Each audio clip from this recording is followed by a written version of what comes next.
I want to send a very strong message sa buong bansa, sa lahat ng mga DPWH officials, na one-strike policy dito.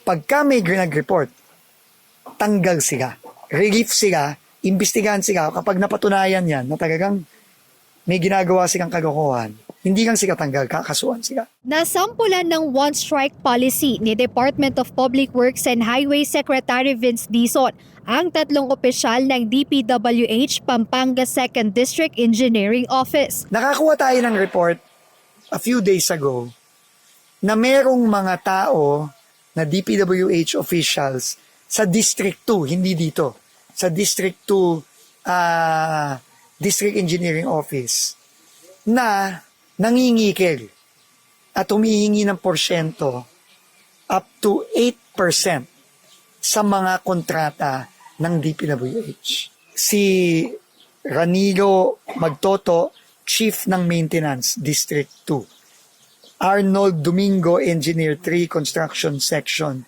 District 2. At si Jefferson Ginto, Engineer 3, Construction Section, District 2.